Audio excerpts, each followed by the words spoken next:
धरा क्या कहेगी, गगन क्या कहेगा।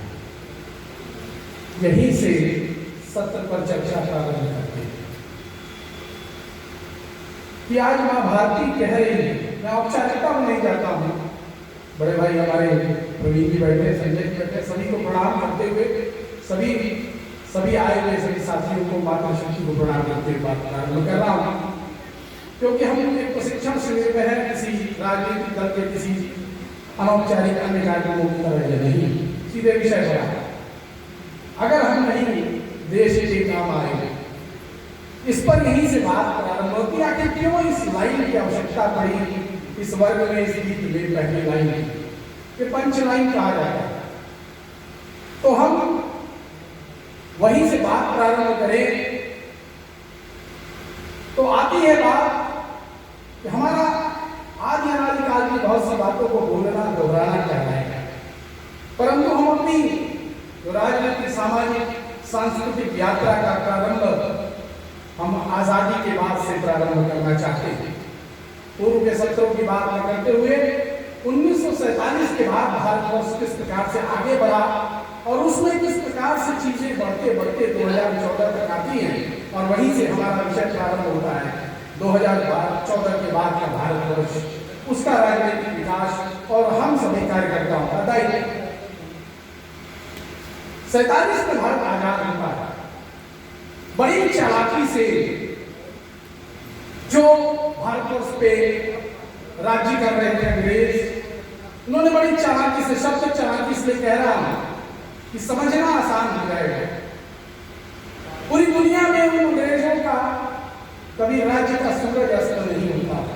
ये कहावत नहीं है, अस्त न होने का मतलब जब भी सूरज भूमंडल के किसी भी कोने में रहता था तो उसकी किरणें जिस जमीन को पड़ती थी वहां पर ब्रिटिशर्स का राज होता था। उनका कोई सूरज अस्त नहीं होता, परंतु उन्हें अस्त न होने वाले उस राज्य को पस्त किया भारतवर्ष के जनमानस ने, गांधी जी के अहिंसा ने जिस प्रकार से उन्हें पस्त किया। हमारे चंद्रशेखर आजाद, भगत सिंह, तमाम ऐसे क्रांतिकारी और जो साथी थे जो उसमें प्राण न्यौछावर किए, उन्होंने मिलकर भारतवर्ष को आजाद तो करा दिया। परंतु अंग्रेजों को लगा इतनी बड़ी भूखंड पर हमारा राज्य जा रहा है और आगे अगर ये शक्ति बन गए, जो इनकी छिपी हुई ऊर्जा और उष्मा थी जिसके बल पे इन्होंने उन अंग्रेजों को हराया, उस शक्ति को हराया जिसका राज्य पूरी दुनिया में फैला था, तो वो समझ रहे थे यदि इन्हें संभलने का मौका मिल गया, समझने का मौका मिल गया तो ये महाशक्ति बनेंगे। और फिर चुनौती किसके सामने बनेंगे? उन ब्रिटिशर्स के, उन अंग्रेजों के सामने ही तो बनेंगे। उन्होंने बड़ी चालाकी से, बड़ी योजना से उन्होंने भारतवर्ष की जो सत्ता सौंपी वैसे हाथों में सौंपी जहां से उस वक्त पूरी दुनिया में 3-4 तरीके की विचारधारा चल रही थी। पश्चिम की पूंजीवादी विचारधारा थी और वैश्वीकरण की विचारधारा थी, उसके साथ साम्यवाद था रूस का, और तमाम छद्म धर्मनिरपेक्षता और छद्म समाजवाद, इन चारों के साथ जो चारों का सम्मिश्रण था उसके साथ उन्होंने सत्ता को ऐसे तत्वों के हाथ में सौंपा, नाम नहीं लेना चाहूंगा, आप सभी समझदार हैं, और वहीं से देश की गति दुर्गति में बदलने लगी।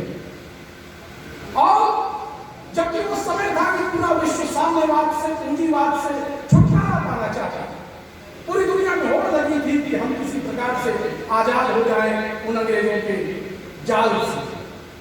वो जो उनकी विचारधारा थी उससे लोग आजाद होना चाहते थे, निकलना चाह रहे थे, मगर विकल्प की कोई व्यवस्था नहीं निकली, विकल्पहीनता थी।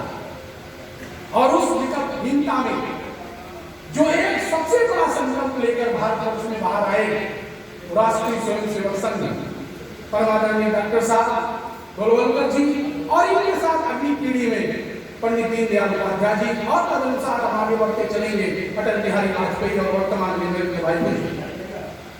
वो संकल्प उन्होंने लिया कि हम अपनी जो चौथी एक अलग, पूरी दुनिया से अलग एक विचारधारा हो सकती थी जो पूरी दुनिया को एक साथ लेकर चल नहीं सकती।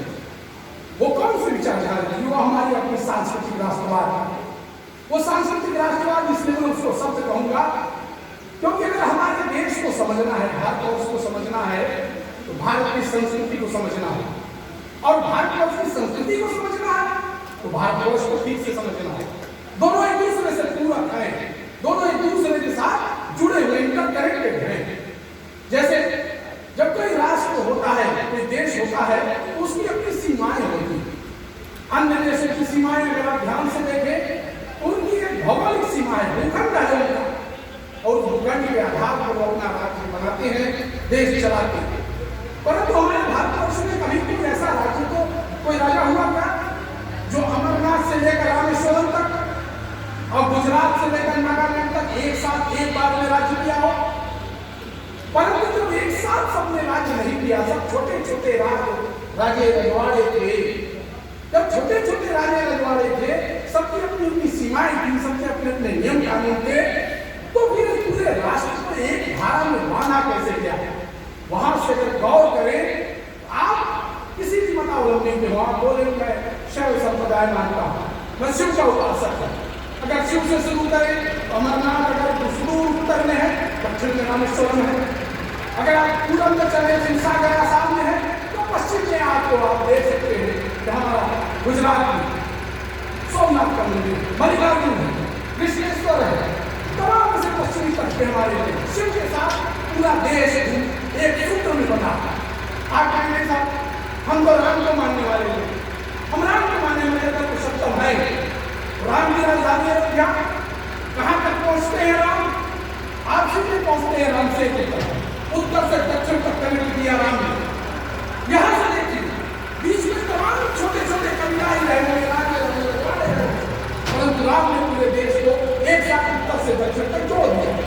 आप कहें नहीं हम तो कृष्ण को मानने वाले हैं, तो कुरुक्षेत्र खड़े हो जाइए, कृष्ण है, वृंदावन खड़े हुए कृष्ण है, आप द्वारिकाधीश कौन? कृष्ण। आप आगे बढ़िए, किसी भी राज्य में जाइए, आपके उड़ीसा में जगन्नाथ जी महाराज, वो क्या है? कृष्ण।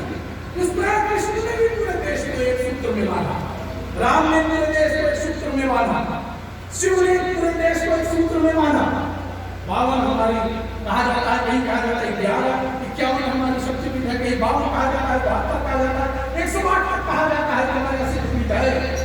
परंतु माता अधिष्ठात्री के तमाम शक्तिपीठ कुछ दिखते हैं, कुछ नहीं दिखते। अन्य देशों में भी है, गुजरात अभी आप देख सकते हैं, किसी का फोन बार बार मैं जब देखिए माता अधिष्ठात्री है चारों, जहां देखिए आप देखिए सीर भवानी श्रीनगर में, दक्षिण चले कन्याकुमारी, माता पार्वती ही तो है कन्याकुमारी, और वहां बैठकर माता पार्वती ने जब पूजन किया तो किसके लिए पूजन किया? भगवान शंकर से शादी के लिए पूजन किया। शंकर का निवास कैलाश पर्वत, उत्तर से दक्षिण को इन्होंने जोड़ा, माता ने जोड़ा। पश्चिम तक में जाइए मुंबा देवी, पूर्वी तक में जाइए आसाम कामाख्या देवी, माता ने भी जोड़ा। आप कह सकते नहीं मेरे साथ तो नदियां हैं, आप कोई पूजन करते हैं, सबसे पहले आपसे पंडित जी आपके हाथ में जल दिलवाते हैं, और क्या मंत्र है? गंगे च यमुने च गोदावरी सरस्वती, यही से प्रारंभ होता है कि संकल्प लीजिए और अपने हृदय में तमाम देश की जो नदियां, कावेरी, गोदावरी, नर्मदा, गंगा, यमुना, सरस्वती, सबको अपने अंदर उनका भाव सुनो, ध्यान करते हुए पूजन प्रारंभ कीजिए, संकल्प लीजिए, अर्थात नदियों में भी देश को जोड़ो। तो ये आपसे बात उठी है कि इस देश को जो बात कहा था अल्लामा इकबाल, अल्लामा इकबाल एक बार बार शब्द आता है, आप सभी साथियों को बहुतों को पता होगा, ये अल्लामा इकबाल अल्लामा की उपाधि मिली थी पाकिस्तान में, और इन्होंने लिखा था सारे जहां से अच्छा हिंदुस्तान हमारा, मुसलमान थे लेकिन इन्होंने लिखा था सारे जहां से अच्छा हिंदुस्तान हमारा। और उसी में कुछ बात है कि हस्ती मिटती नहीं हमारी, सदियों रहा है दुश्मन दौड़े जहां हमारा, सदियों दुश्मन रहा परंतु हमारी हस्ती मिटी नहीं। यही बात है इस वर्ग के प्रथम लाइन में कि कुछ तो है, कुछ हमारी ऐसी बात है जिसने हमारी दुनिया में हम 1000 वर्ष तक गुलाम रहे, मुगलों के गुलाम, अंग्रेजों के गुलाम, तमाम बाहर से आतंकवादी आए, आतताई आए, उन्होंने भारत पर हमले किए, लूटा,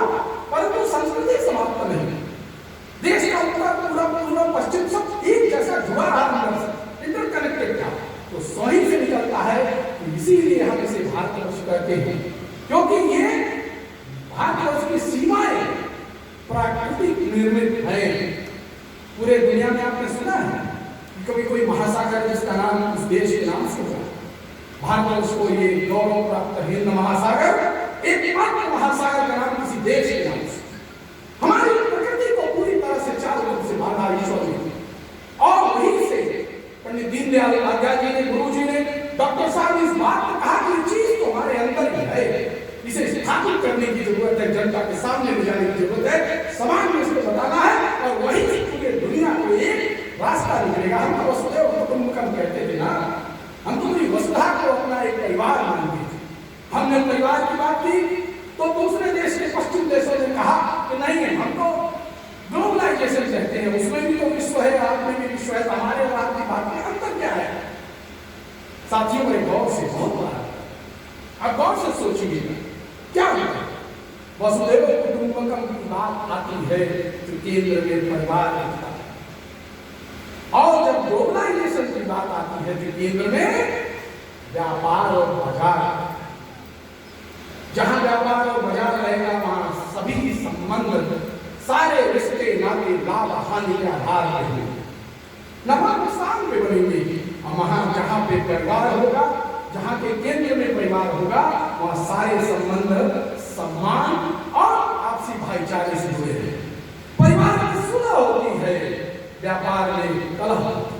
ये अंतर है जो पश्चिम के देशों में वैश्वीकरण का बात कहा और हमारे देश में युगों पहले बात कही गई थी वसुधैव कुटुंबकम की, वहां से बात आके निकलती है। पूरी वसुधा को हमने एक साथ माना।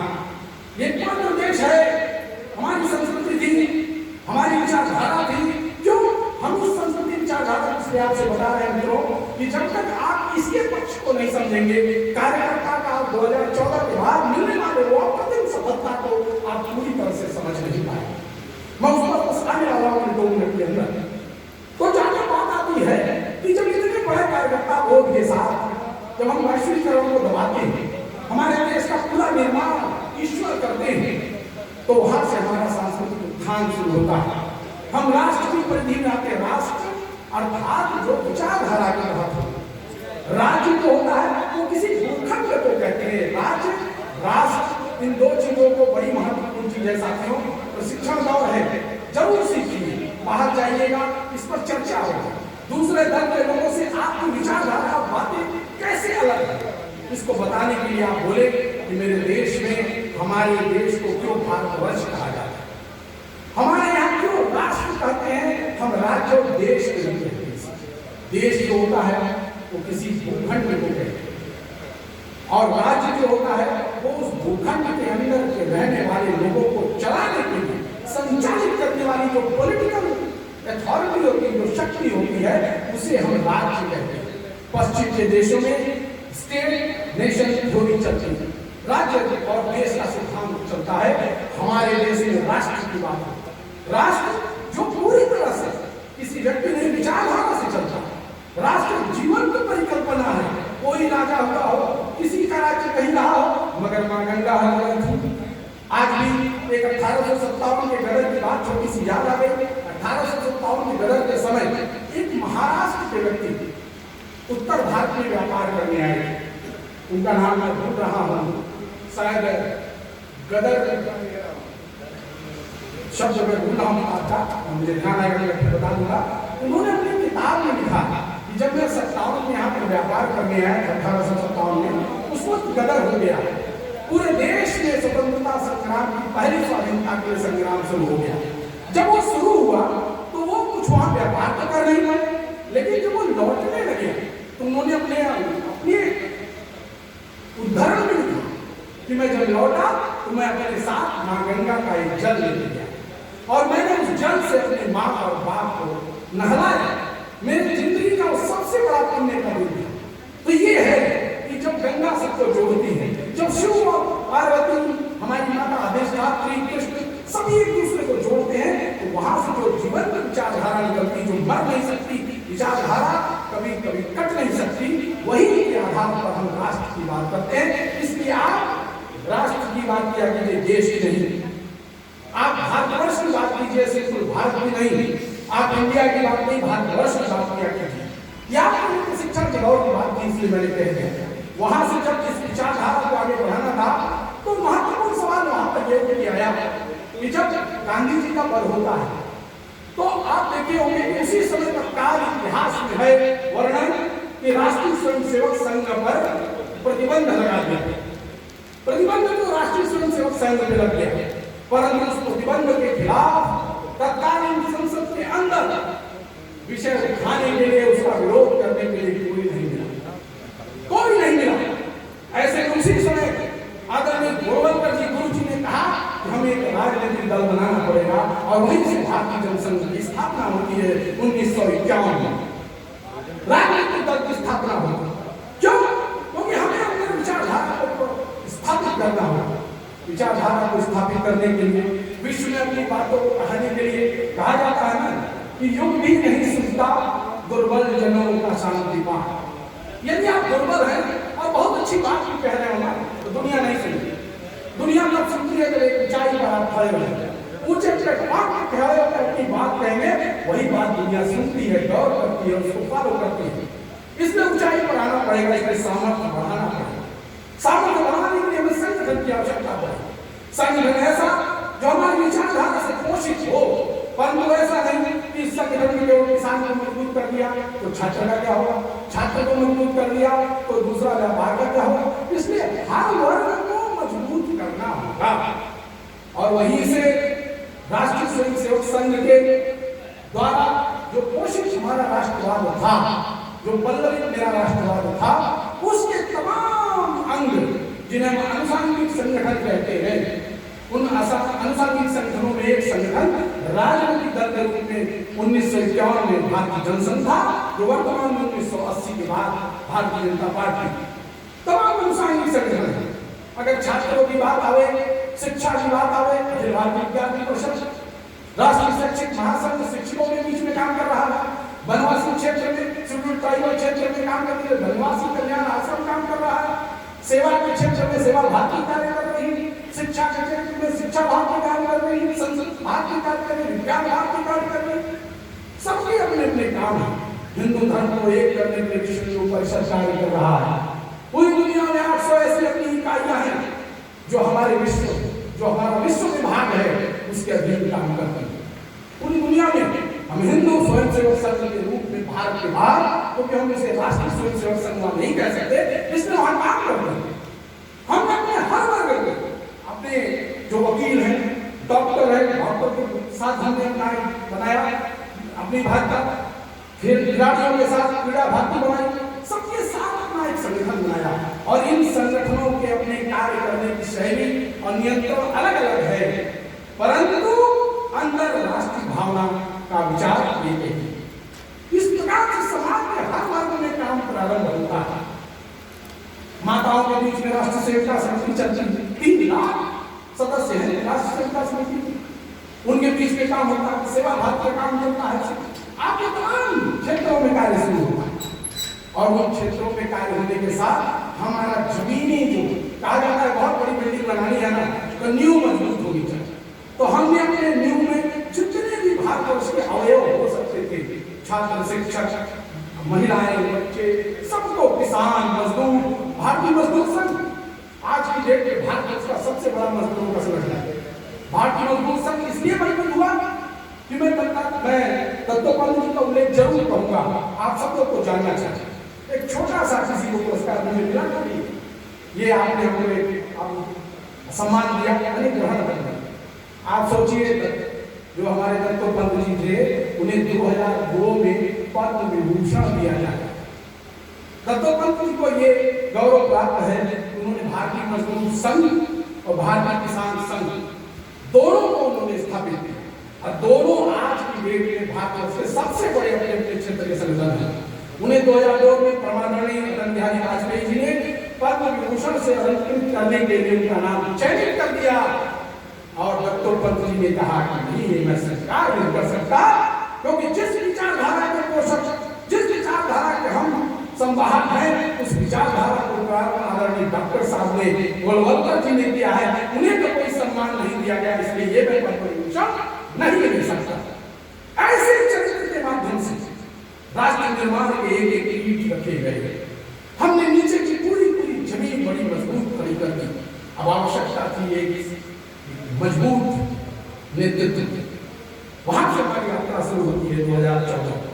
मजबूत नेतृत्व के रूप में पूरी दुनिया की निगाह थी, पूरे भारतवर्ष के हर कार्यकर्ता की निगाह थी कि हमें तो वो नरेंद्र भाई मोदी मिल जाते जिन्होंने गुजरात में अपने सामर्थ्य को 2002 में दिखाया है, अपनी शक्ति को उन्होंने दिखाया, पूरी दुनिया ने देखा था।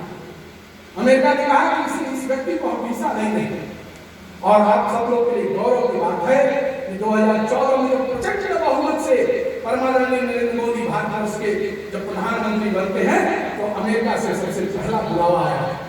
ये है शक्ति, वही की बात होती है कि हमें उस ऊंचाई तक पहुंचना, हमें सामर्थ्यवान होना पड़े, हमें अपने विचारधारा को कोशिश करना पड़े, उसे मजबूत करना, और हमने धीरे धीरे धीरे मजबूत किया। और उस मजबूती के बाद एक हमको राजनीतिक सतह की आवश्यकता थी जो 2014 में नरेंद्र भाई मोदी के नेतृत्व में थी, क्योंकि जब राजनीति के माध्यम से आप सुबह उठते हैं, सबसे पहला काम क्या करते हैं? आप मंजन करते हैं, राजनीति उस मंजन का दाम तय करते हैं। आपका बच्चा पढ़ने जाता है, किताब का दाम राजनीति है, स्कूल की फीस बहुत है, राजनीति है, आपके घर के बजट की सामग्रियों के दाम सरकार तय करती है। इसलिए सब जगहों पर जब हर चीज में सबसे अधिक हस्तक्षेप राजनीति का है, सरकार का है, अतः हमें सरकार में आना है। और इसके पहले परमानंद अटल बिहारी वाजपेयी जी थे, उन्होंने भी काफी काम किया, मगर उनके साथ दिक्कत थी, वो 22-23 दलों की सरकार के साथ अपना बहुमत न होने की वजह से उन्हें छानने में कहना पड़ा था कि हमारे पास बहुमत नहीं है, हम बाहर जा रहे हैं। और जो लोग उधर विपक्ष में बैठकर आज हमारी हंसी उड़ा रहे हैं, एक दिन ऐसा आएगा कि हम बहुमत के साथ यहीं आएंगे और दुनिया आप पर हंसेगी। और आज पूरी दुनिया उन पर हंसती है। वो सब वचन थे, हम पुनः आए, क्योंकि उन्होंने कहा कि हम 365 दिन चलने वाली राजनीतिक दल है। हमने हर क्षेत्र में हर जगह अपना काम किया, हर जगह कार्यकर्ता खड़ा किया, हमने किसी भी पक्ष को नहीं छोड़ा, कोई ऐसा पक्ष। अगर आप कहते हैं कि भाई लायंस क्लब बड़ा बढ़िया क्लब है, बुलाया जाता है, रोटरी क्लब, लायंस क्लब, इनके इतिहास में जाइए, ये भी क्लब तो ऐसी विचारधारा से है जहाँ पर जो शहर का जो व्यापारी वर्ग है, जो उच्च वर्ग है जिसे कह सकते हैं धन की स्थिति में, वो वर्ग जो है वहाँ जाना पसंद करता है।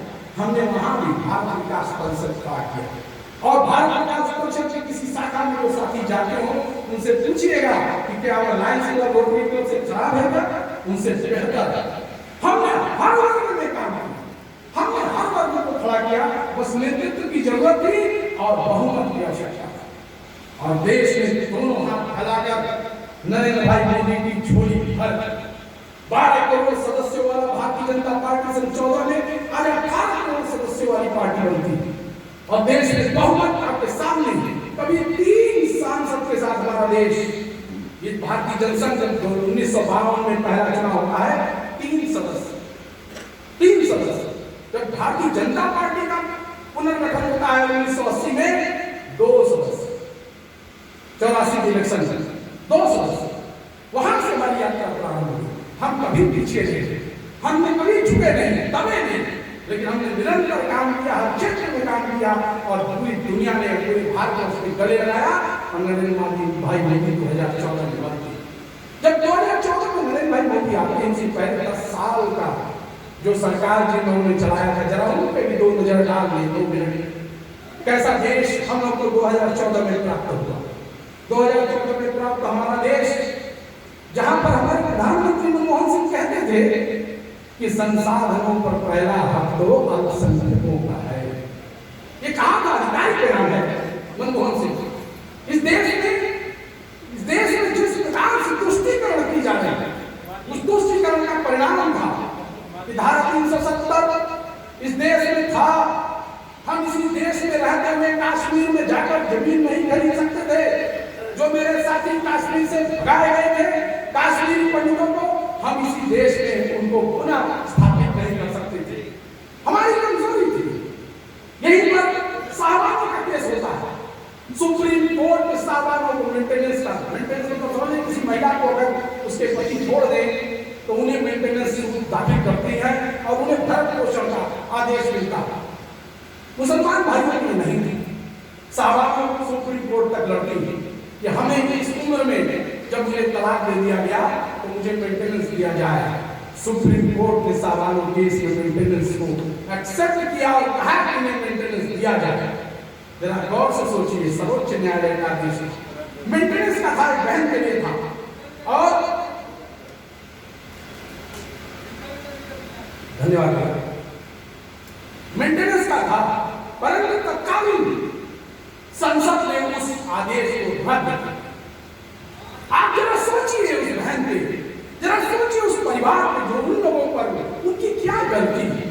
पति अगर 3 बार तलाक तलाक तलाक बोल दे और उनकी उम्र अगर 70 साल है तो कहां गए, लेकिन उसको सर्वोच्च न्यायालय के आदेश को भी दबा दिया गया। इस प्रकार की तुष्टिकरण थी। हरे रंग के कपड़े पहनकर, टोपी लगाकर रोजा इफ्तार हम आए दिन सुनते थे। और कल मैं सोचने लगा कि कौन सा इफ्तार पार्टी में बहुत देर तक सोचता रहा। सुमित मौर्य के मेरे साथ उनका क्या होती थी जिसमें पार्टी होती थी, क्या रोजा इफ्तार। जानते हैं हमने क्यों भूल गया? क्योंकि घर में रोजा इफ्तार की सुनवाई नहीं पड़ता, हम भूल गए। तो तुष्टिकरण इस लेवल पर था, ये हरा पक्का लोग पहनते थे। परंतु 2014 के बाद की स्थिति देखिए, राहुल गांधी मानसरोवर की यात्रा कर रहे हैं, बालाजी में दर्शन कर रहे हैं, जिसको देखो वही भगवा पहनने के आतुर है। और जब पूछो तो भैया आप भगवा क्यों पहने, क्या हम 5 साल से हो, सब संघ की सेवा लिए हुए, सब संघ की शाखा में गए, चाहे सच में गए हो चाहे नहीं, लेकिन कहना सुनो, ये परिवर्तन था पूरे देश। और यहाँ से जो देश उन्होंने दिया था, जिसमें तुष्टिकरण था, अराजकता की स्थिति ये थी कि स्वयं राजीव गांधी ने कहा था कि हम 1 रुपया भेजते हैं केंद्र से तो मात्र 15 पैसा योजनाओं में नीचे तक पहुंचता है, 50 पैसा खा जाता है। हमारे देश में भ्रष्टाचार का आलम ये सैनिकों की स्थिति, सेना की क्या स्थिति थी कि जब कारगिल का युद्ध हुआ था तो उसके पहले हम सभी लोग इतिहास में पढ़ते हैं कि बोफोर्स देश में आया। बोफोर्स में बड़ा हंगामा, तत्कालीन मंत्री जो थे चुनाव प्रताप जी ने भारत वर्ष के प्रधानमंत्री बने, उन्होंने बोफोर्स को बड़ा हंगामा किया। लेकिन बोफोर्स को जब किसी युद्ध की आवश्यकता पड़ी वो कारगिल की, हम सभी लोगों के लिए बड़े शर्म की बात थी। कारगिल युद्ध में बोफोर्स के गोले 7 दिन के बाद समाप्त। ये हमारे सेना के पास हथियार की कमी थी, बुलेट प्रूफ जैकेट नहीं थे। हमारे सैनिक सीमा पर लड़ते थे, आतंकवादी बीच में लड़ते थे, बुलेट प्रूफ जैकेट के अभाव में उनके ताबूत उनके घर तक जाते थे। हमारे परिवार को गौरव प्राप्त है, हमारे परिवार में हमको लगता है लगभग 1.5 दर्जन लोग सेना में हर वर्ग में बड़े पद पर। मैंने उनका कष्ट देखा, एक भाई को तो यहाँ भी देखा तो वो अभी बनारस में बड़ा काम उनको अभिलाष हुआ है, जो पूरे बंगाल बनारस में ड्रोन कैमरे से बनारस तक मैपिंग हो रही है, वो उन्हीं को मिला। उन्होंने बताया कि वो क्यों आर्मी छोड़ना पड़ा, क्योंकि आर्मी से छोड़ा वो सियाचिन में पोस्टेड थे। जब सियाचिन में पोस्टेड थे तो सियाचिन वगैरह में आप देखिए जैसे यहाँ आने के लिए अभी भैया ने आपको बोला कि जलवा के मंदिर पड़ेगा, बाजार पड़ेगा, गांधी झंडा पड़ेगा और वो नया आ जाएगा। मेरे को एक आइडिया मिल गई कि 3.5 किलोमीटर आएंगे मांडेपुर से, ऐसे ऐसे मिलेगा, मैं पहुंच गया। परंतु सोचिए जहाँ पर केवल बर्फ है, कोई पेड़ नहीं, वहां कैसे आप किसी स्थान को तय करें, बड़ा मुश्किल, कोई चीज नहीं, चारों तरफ बर्फ। तो वो लोग कहते हैं कि हम लोग उसमें जाते थे पेट्रोलिंग मतलब घूमकर अपनी सीमा को देख रहे। पेट्रोलिंग में एक बार गए, उस वक्त तो मेजर AK सिंह अरुण कुमार सिंह का नाम, वो गए और उसके बाद वो भटक गए, उनको अपना रास्ता ही नहीं मिला, रास्ता नहीं मिला था, रास्ता बहुत तेजी से बढ़ गिर रही थी और उस रास्ते में वो लगभग 72 घंटे फंस गए, उनको अपना कैंप नहीं मिला। और उस बर्फ में जब आप 2 घंटे 4 घंटे से ज्यादा रह लेना, तो हमारे देश के लोगों ने ऐसे मजबूत जूते उन लोगों को दिए थे, 4 घंटे से भी वो ठंड बर्दाश्त नहीं कर सकता, उनके पैर जम गए। और जब गए लोगों को हेलीकॉप्टर से उनको रेस्क्यू किया गया, बचा के लाया गया चंडीगढ़ के अस्पताल में। 6 महीने तक उनकी शिकायत हुई, मेडिकली कैटेगरी डाउन हो। कैटेगरी डाउन का मतलब होता है कि अब उनका प्रमोशन जिंदगी में नहीं हो सकता, क्योंकि उनकी 3 उंगलियां नीचे से सुन्न हो गई आजन्म की। अभी भी जाड़े में वो 5-5, 6-6 मोजे मजबूत पूरे ऊनी मोजे पहनते हैं तब वो चल पाते, नहीं तो बहुत दर्द होता है। मैंने उनसे पूछा था, मुझे ये इसलिए जूता हम लोग का कमजोर था कि वो जब मुझे मालूम है -52 डिग्री पर रहना है और हम लटक भी सकते हैं, तो जूते की क्वालिटी ऐसी थी 4 घंटे से अधिक ठंड बर्दाश्त नहीं कर सकते। आज हमारे सैनिकों के पास 2014 के बाद किसी सैनिक को ऐसा कह नहीं सकता जिसके बाद बुलेट प्रूफ जैकेट नहीं। हमारे पास ऐसी क्वालिटी के जूते हैं जो 30 ग्राम 32 ग्राम के हमारे जूते हैं, जो किसी भी गर्मी और ठंडी वो दोनों तापमान में उसे किसी प्रकार का कष्ट नहीं है। हमारे सैनिकों का गला काट कोई नहीं सकता। पहले पाकिस्तान हमारे सैनिकों का गला काटा था, याद है? और बांग्लादेश ने तो हमारे सैनिकों की आंख निकाल दी थी। जिस बांग्लादेश को हमने पैदा किया उसने मेरे सैनिकों की आंख निकाल दी। हमारा देश का जो सैनिक जो सामरिक शक्ति की कमजोर होती है, 2014 आता है, पुलवामा का अटैक होता है।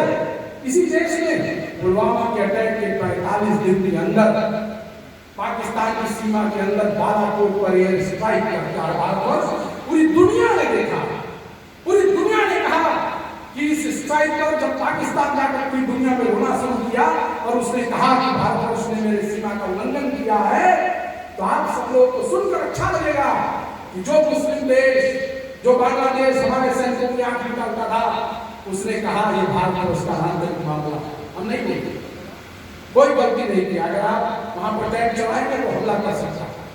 उसके बाद सऊदी अरब, यूनाइटेड अरब अमीरात, अफगानिस्तान, सबने हमारे उसको और हमारे CAA जो अभी सिटीजनशिप अमेंडमेंट एक्ट आया, दोनों का समर्थन किया। ये देखिए परिवर्तन है। अमेरिका ने भारत और उसके उस CAA पर बोल दिया कि हम उसको चेक करेंगे, भारत उसका आंतरिक मामला है। कश्मीर में 370 हटा तो कश्मीर पर पाकिस्तान वहां भी गया संयुक्त राष्ट्र में, वहां भी संयुक्त राष्ट्र में उसे उनकी खानी पड़ी और वहां सभी देशों ने कह दिया कि भारत उसका आंतरिक मामला है, हम नहीं करेंगे। ये कहां से शक्ति आ रही है? ये आपने दी थी। जब आपने उन्हें प्रचंड बहुमत दिया, जब आपने उन्हें कहा कि बैसाखियों की सरकार नहीं, उन्हें दम की सरकार चलेगी, तब विचारधारा स्थापित किया। हमारे नेतृत्व ने हमारे एक एक वोट की कीमत हमें लौटाई और वहां से ताकत देखिए किस प्रकार से नीचे तक आती है। पहले हम लोग कहीं जाते थे तो बोला जाता था कि जब बस में बैठिए, अनाउंसमेंट हो, सब लोग अपने सीट के नीचे देख लीजिए, कोई झोला तो नहीं, कोई रेडियो तो नहीं। ये हम लोग सुनते सुनते कान पड़ गए। 6-7 दिन सुने क्या नहीं, कहीं बोला जा रहा है क्या कि जहां बैठे सीट नीचे देख लीजिए, कोई बम तो नहीं ना। इसके पहले हमारे संसद में भी हमला हुआ, हमारे आर्थिक राजधानी में बंबई में हमला हुआ, हमारे अक्षरधाम मंदिर में हमला हुआ, हमारे संकट मोचन, हमारे राजेंद्र प्रसाद घाट, हमारे कैंट स्टेशन पे भी हमला हो जाता। और आज कोई भी हमला आतंकवादी सुनाई नहीं। ये भारत उसमें परिवर्तन 2014 के बाद कोई आतंकवादी गतिविधि नहीं, सेना का मनोबल 7वें आसमान पर है, किसी प्रकार का डर नहीं। आए दिन जो आपका उत्तर पूर्व है, जो पूर्व से नागालैंड, मिजोरम, अरुणाचल प्रदेश, मेघालय, मणिपुर, यहाँ आप सुनेंगे कि वहाँ पर ईसाई मिशनरीज बहुत सशक्त हैं, बहुत ही ज्यादा जागरूक हैं और वो उसकी वजह से वहाँ पे आतंकवादी घटनाएं नहीं। मगर भारत उसमें प्रधानमंत्री नरेंद्र भाई मोदी आते हैं, सेना का मनोबल बढ़ता है और उसका हमने रिजल्ट देखा कि म्यांमार बर्मा के अंदर 30 किलोमीटर घुसकर रात को एक स्ट्राइक होती है, सिविल स्ट्राइक होती है, जमीनी स्ट्राइक होती है। उस स्ट्राइक के माध्यम से उनके सारे आतंकवादी कैंप को धराशायी किया जाता है, 30 से अधिक आतंकवादियों को मारा जाता है और हमारे एक कमांडो को खरगोश नहीं है। ये मनोबल था, ये उन्हें मालूम था कि पीछे अगर मेरा देश का प्रधानमंत्री खड़ा है, अगर मुझे कोई खरोच आ गई, देश खड़ा है, मेरी जान चली गई, पूरा देश खड़ा है। उन्हें इस बात का डर नहीं था कि मेरे बाप, मेरे बच्चों का, मेरे परिवार का क्या है। उनके एक मनोबल आया और वो घुसकर बर्मा में मारा। हमने कभी भी उपनिवेशवाद का समर्थन नहीं किया। हमने असिस्टेंट बैठा सकते, वो खुद उसको भारत अपने राज्य में मिला सकते, लेकिन देखिए हमारी संस्कृति की विशेषता है, रामचंद्र जी ने उसे अपना उपनिवेश नहीं बना और न बनाकर वही व्यक्ति को विभीषण को वहां करा जो सौंप एक सुदूर पूर्व में एक देश आपका देखेंगे, कंबोडिया एक देश है। छोटा सा देश है, तो कंबोडिया में भारत से बहुत पहले कंबोज ऋषि गए और कंबोज ऋषि में जाकर वहां पर उन्होंने लोगों को परिष्कृत किया, लोगों को नियम सिखाए, जिंदगी जीने के तरीके सिखाए। और इसीलिए जब कंबोज ऋषि ने वहां के लोगों को पूरी तरह से नियमबद्ध कर दिया, जब वहां पर राज्य करने की बात आई, लोगों ने कहा आप राज्य कीजिए। कंबोज ऋषि ने कहा कि नहीं, मैं राज्य नहीं करूंगा, ये देश आपका है, आप राज्य करें। ये हमारे यहाँ परंपरा है। हमने बांग्लादेश को जीता, बाद में 1000 सैनिकों का आत्मसमर्पण पूरी दुनिया में नहीं सुने होंगे। बाद में 1000 सैनिकों का आत्मसमर्पण होता है, बांग्लादेश चट्टान पर ढाका गए और हमने बांग्लादेश को अपने देश से नहीं लिया। हमने कहा कि ठीक है, आप वहीं पर वहां के लोग उस देश को चलाएं।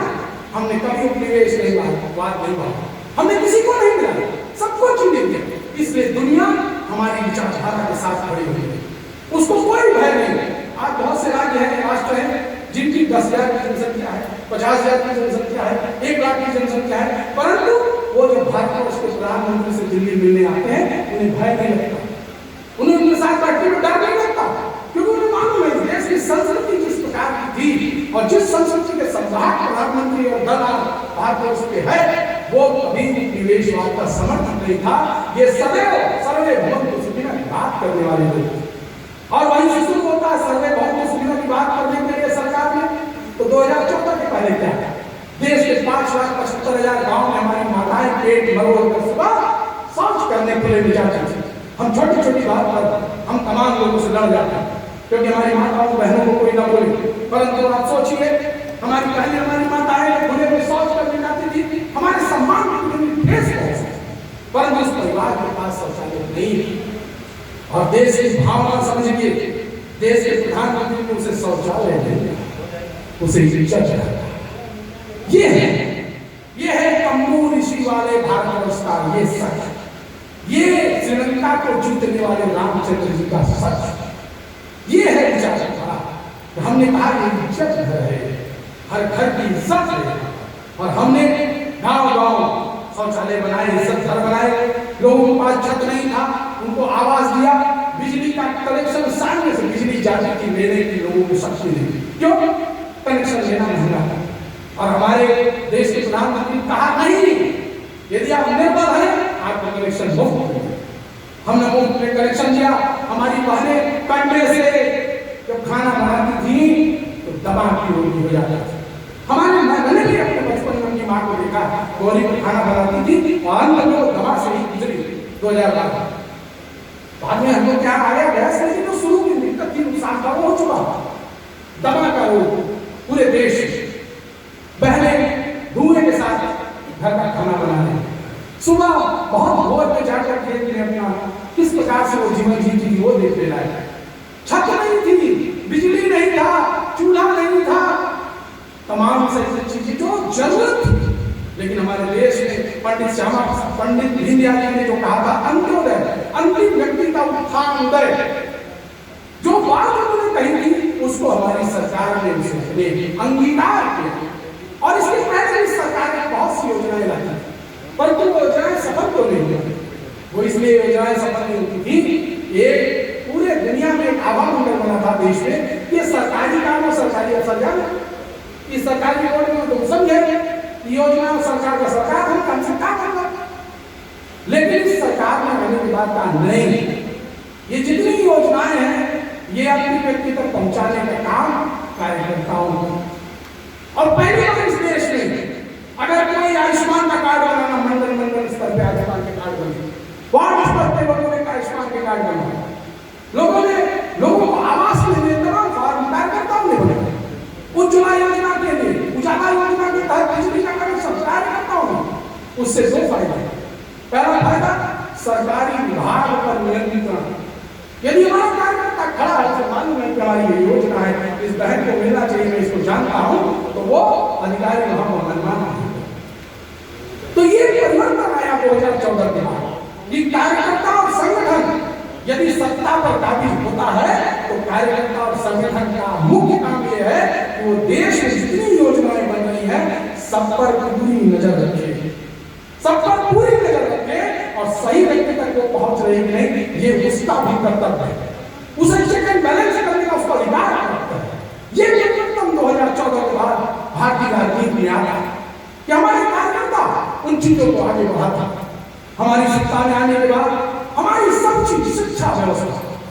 बिगाड़े की शिक्षा से जी रहे थे, उसे नई शिक्षा नीति आ गई। हमारे यहाँ कृषि नीति थी, इसके पहले किसानों के यहाँ जब आपको अपना किसान को अपना अनाज बेचना है तो मंडी में जाओ, मंडी में कौन बैठा? मंडी में जो बैठे हैं वो लोग बिचौलिए होते हैं, वो सही चीज सही व्यक्ति तक सही दाम पर नहीं पहुंचने देते। इस सरकार ने भी हाल में नई कृषि नीति लागू कर, धारा 370 हटता है, पूरे देश में पूरी दुनिया में हाहाकार मचता है, परंतु देश अटल एक साथ खड़ा रहता है चट्टान की तरफ। 370 हट गया, लगभग 32,000 घर बन रहे हैं, 9,000 बन के तैयार हो गए। जब पूरे घर बन जाएंगे तो जो लोगों को कश्मीरी पंडितों को भगाया गया था उन सभी लोगों को पुनर्वासित किया जाएगा, पुनर्वासित। ये है हम जो कहते हैं वो करते हैं। हमने जो कहा उसको दिया, सबका साथ सबका विकास, तो अंतिम व्यक्ति के घर तक चूल्हा पहुंचा, उसके घर के वृद्ध को वृद्धा पेंशन मिला, बहन को उसमें जो है उसको कन्या विद्याधन मिला। ये हमने सुनिश्चित किया, परंतु कैसे 100% पहुंचा? उसके लिए नरेंद्र मोदी ने कहा कि नहीं, दो चीज जरूरी है, एक खाता और दूसरे खाता को डिजिटलाइज किया, ये सब चीज ऑनलाइन हो गई।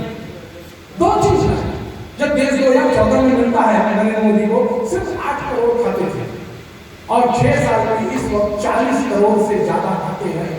आटे के खाते से क्या फायदा?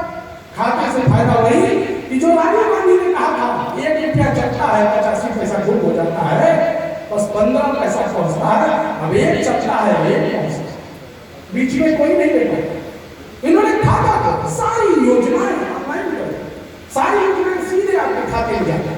मनरेगा का मजदूर हो, किसी भी प्रकार का आपका मकान बनना है, आपके खाते में पैसा जाएगा। मकान बनने के बाद जब उसका चरण तो उसका विकास दिखाएंगे, दूसरा आपकी किस्त आएगी।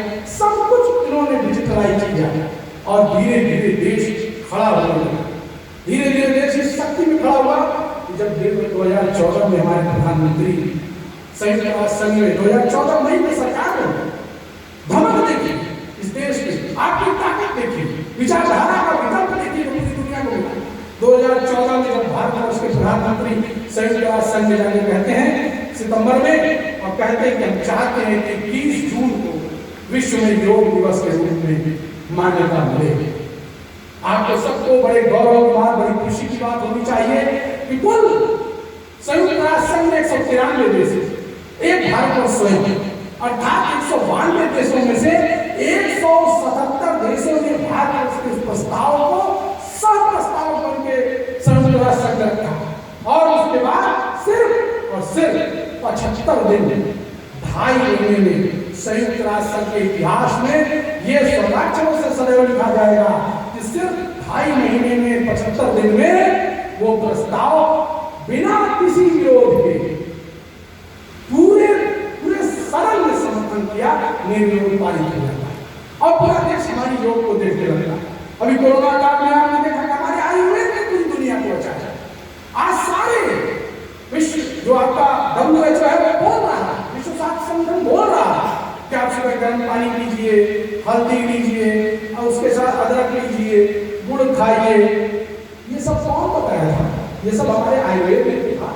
लेकिन हमारा आयुर्वेद बहुत परिष्कृत है, बहुत विकसित है, ये बात लोगों तक पहुंच नहीं है। जो समझ रहे थे बस वही समझ रहे हैं। दुनिया उसको बड़े ही चालाकी से, जो मैंने बोला ना कि 47 में बड़ी चालाकी से जो सत्ता में आए उन्होंने सब चीजों को ढक दिया, तो बड़ी चालाकी से उसको पीछा किया। अरे आप देखिए ना, सर्जरी सबसे पहले कब हुई थी? आप लोग गौर से सोचिए, सबसे पहले सर्जरी कब है? हमारे वेदों में है, पुराणों में है। जब शंकर जी ने गणेश जी का गला काट दिया तो सारे निकले, भाई गणेश जी पार्वती नाराज हो गए। तो जब नाराज हो गए तो भाई जल्दी से जल्दी क्या कर दो, तो सबसे पहले जो जीव मिलना था वो वरदान था, उसी का सर लगाना था। तो सबसे पहले हाथी मिला, उसका सिर लगा दिया। तो सर्जरी सबसे पहले हमारे वेदों में मिला।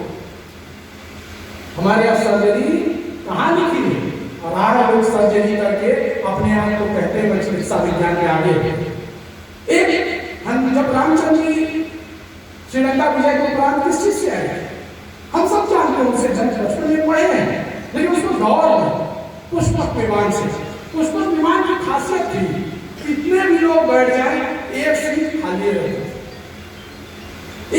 जारी रखी और पुष्पक विमान आज बंद है। आज हमारे ड्रोन के हवाई जहाज कहाँ है?